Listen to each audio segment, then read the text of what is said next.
Chandu, the magician.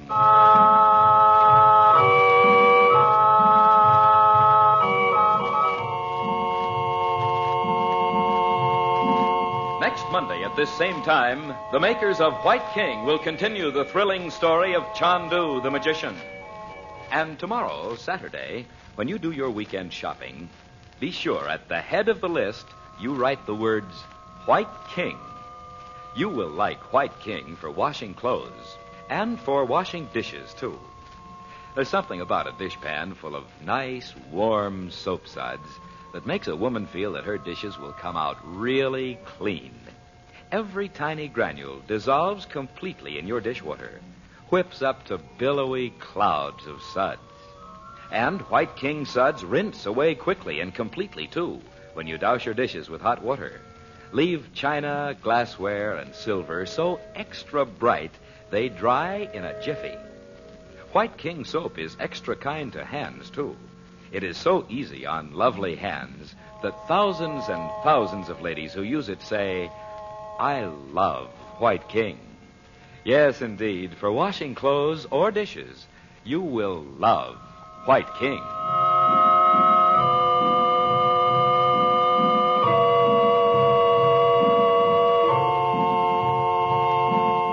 Waiting in the darkness of an ancient dungeon in the catacombs on the island of Malta, Frank Chandler knows he has arrived before Roxor and his prisoner, Robert Regent. And when Roxor appears, leaving Regent with a guard in another room, Chandler allows Roxor to chain him to the wall with a medieval instrument of torture. A few moments later, Princess Naji makes her way through the darkness, having received a warning that Chandler is in great danger. By his occult powers, Chandler feigns death, and Naji convinces Roxor she has killed him. He takes her to the room where he has left Regent, but Regent is gone, and Chandler has also disappeared. Now it is late the following day. Dorothy, Bob, and Betty come out of the hotel into the courtyard. Chandu, the magician.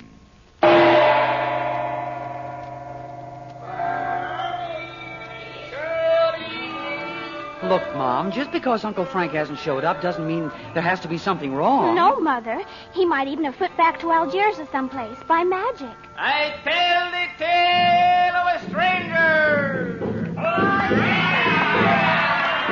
Hey, he's a storyteller. Not like Abdallah. A man who learned through much suffering to be wise.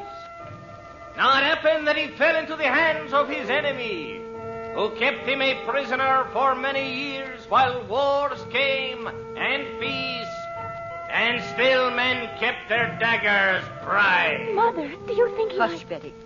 Far from the tents of his tribe across the blue sea, the stranger lay hidden, deep, deep under the ground, in the place no man knoweth. If this is a message from me, why can't he come and give it to me openly? Maybe it's Uncle Frank in disguise. Oh, don't be silly. But then came one of his tribe to take him away. And in the night, the wise man, wishing not to return to his tribe across the blue sea, came out from the place no man knoweth and disappeared. Hey, Mom, if he means Dad, he's trying to tell you Dad doesn't want us to find him. I know it. And I'm going to find out what he means. Long, long he hid himself from those of his own tribe who sought him. And when they were gone, he went with him who was once his enemy. And not one of his tribe saw his face more. Waiter, ask that man to come here, please. I wasn't when he has finished the tale. But because he had turned away from the love of his people, all wisdom came to him and all power, so that none could stand against him. And his name was heard wherever men spoke of the grave. It is finished!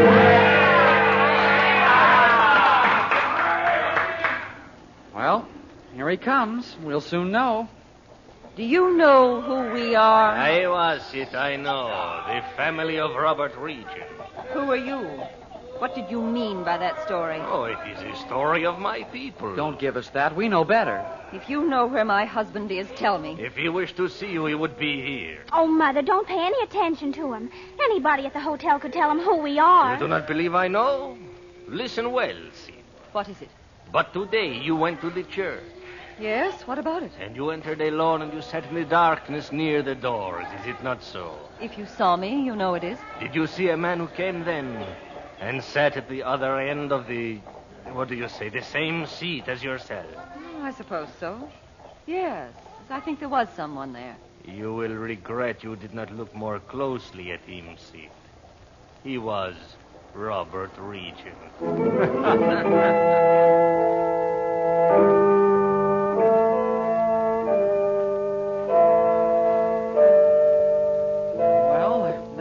Just standing around here in the hall, people will think we're nuts. I don't like to go into her room again, Bob.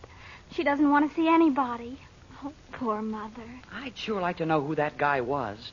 I'd have gone after him, only Mom said What that good would that do? He just have vanished behind one of those high walls. And anyway, maybe that was just what he wanted. If Roxor's got Uncle Frank... Oh, but he hasn't, Betty. Uncle Frank! Where were you? You missed Dad, too. Two? What does that mean? Where's your mother? In her room. She just... Dorothy. Come in, Frank. Can't we come in, too, Mom? We're so sorry, Mother. Can't we do something for you? Yes, come in, Julie. Oh, there's nothing anyone can do, darling. How could I? Dot, what is all this? Oh, Frank. I sat in church this morning with Robert. Didn't even know him. Oh, Dot. Are you sure? How did you know it was Robert? That storyteller said so. It was quiet and dim in the church, and I sat down in a pew near the back. After a little while, a man came and sat down at the other end of the pew. I hardly looked at him. That storyteller said it was Robert. Oh, gee, Mom, don't cry. Who would ever think he'd be there when we've chased him all over Africa? Did you really get Daddy away from Roxor, Uncle Frank? He got away himself, Betty. Oh. It is true, then. I've been combing the town for him ever since. I walked around the harbor for hours. Why the harbor? Because he knows I was looking for him in Algiers, Bob. He'll try to get back there. Oh, but Frank, he won't have any money. Anyway, I sent a cable to Chaudet and to look out for him just in case. Dot, tell me Did what... you actually see Robert down in the caves last night? No, but he was there. Now, what about this storyteller? He told a story that sounded like it was about Daddy. So Mother called him over where we were. He knew us, too. He must have been one of Roxor's men looking for Robert. Gosh, if we'd thought fast enough, we could have told him Dad was here in the hotel. Oh, Bob, do you want to make Mother feel worse than she does now? Oh. Dorothy, I know we haven't found Robert yet, but neither is Roxor. That's something, now isn't it? I suppose so, but... And he hasn't broken down under Roxor's treatment either. Oh, but you don't know that, Frank. And he hasn't given up hope for a minute, Dot. The first chance he had, he threw a burnoose over the guard's head and tied him up in it. Hey, that's all right. Yes, that's something. Well, Frank, what now? I came back here just to tell you Robert had got away. I'm going to the airport now to find where Roxor went. Oh, he can't have left Malta. He has, Dot. What? This morning, when I couldn't find Robert, I began to look for him. They told me at his hotel he'd left the plane about 7 o'clock. Maybe Roxor's just given up. He has to sometime, doesn't he? Maybe. Well, I'll... Listen. It's the summons. Let me sit there by the crystal, Bob. Oh, if the yogi would only tell you where Robert is.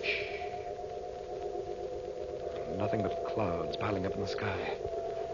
Blacker and blacker. Oh, it's like they were pressing right down on our heads. Listen, Daddy, listen. My son, hear my words. I am listening, my teacher. Thou art surrounded by clouds of seeming evil. Walk with care, lest thou permit thyself to believe in its power. My teacher, what must I do? Show me the way. When thou hast once more visited Cairo, thou art to return to India. India? You have told me my work there is finished. And what of my sister? Tell thy sister this. The stars belong to thee, and yet thou hast no light upon thy hearth. I understand. I don't. What does that mean? And to thee, my son, I say, do Do not be troubled for the outcome of thy love. It bears within itself its own fulfillment. For Pete's sake. Look, Frank, the picture's changing. It's mountain peaks covered with snow. And look at the stars. Farewell, my son. Await the call. Await the call. It's gone. What on earth did he mean? Well, didn't you understand, Dot? Don't you see what he was trying to tell you? No, I don't see how anybody could understand any of it. The outcome of thy love. Now, what was that all about? I bet I know. Naji. Betty, that's absurd. Oh, I don't think so, Mother. I think it would be terrific. Don't you, Uncle Frank? Well, don't you? I can't understand why I'm to go to Cairo. Unless... Well, Robert can't have gone there. Why should he? Well, I wouldn't be sent there without a reason. Well, maybe it's something about the 3 times 3. Whatever it is, I'll have to go. But you can't, Frank. Robert's here on Malta somewhere. Speak to the governor. He'll have the ships and planes watched. And so will Roxor. But you said he'd left Malta. But some of his men are here, Dot. You know that. Maybe some of them work for the steamship lines for all we know. Well, you go back to Cairo if you must, but I'm not going to leave Robert here alone, wandering about with no money and no friends. Why, who in the world could that be? Maybe the desk downstairs. Chaudet may have answered my cable. Hello? Who? Oh, yes, put him on. What is it, Frank? Chaudet? Yes, it's Chandler. What? He's there. Is Daddy in Algiers? I can't hear him, Betty. Say that again, Chaudet. How long ago? Yes, I see. It could have been the same man. Well, nothing more now. Thank you, Chaudet. Yes, goodbye. What is it, Frank? Robert was at Chaudet's house in Algiers 2 hours ago. What? He must have taken off from here at the crack of dawn. Well, what happened, Frank? Chaudet said he seemed very nervous and excited. He asked for me, and Chaudet told him he'd put in a call to me here. Well, why didn't he talk to you? Well, you know how long it takes to get calls through over here. Dot, you remember the Arab that came to you with that story of having Robert's drawings? Yes, of course I do, but for heaven's sake... Chaudet thinks it was the same fellow who showed up shortly after Robert got there. What? Like an imbecile, Yacoub let him in. Oh, Uncle Frank, what did he do? Somehow he persuaded your father to leave the house with him. And neither of them has been seen since.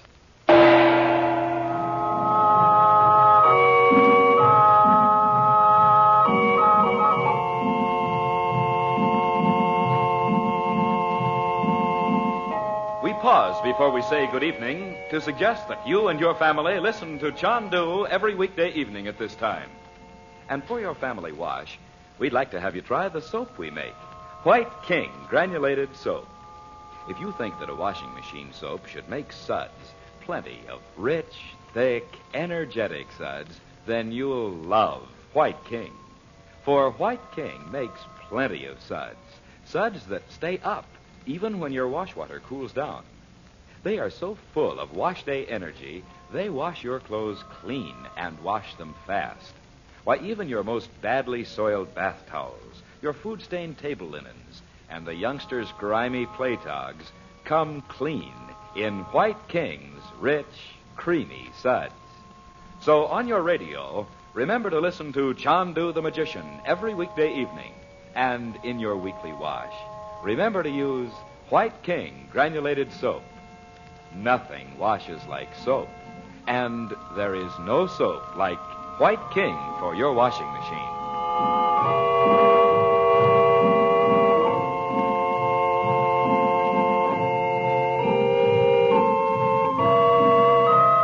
Chandu the Magician is presented for your enjoyment every weekday evening. Special musical backgrounds are by Korla Pandit. Dorothy Regent is played by Irene Tedrow. The makers of White King invite you to listen again Monday at this time when the story resumes. Chandu the Magician. This is the Mutual Don Lee Broadcasting System.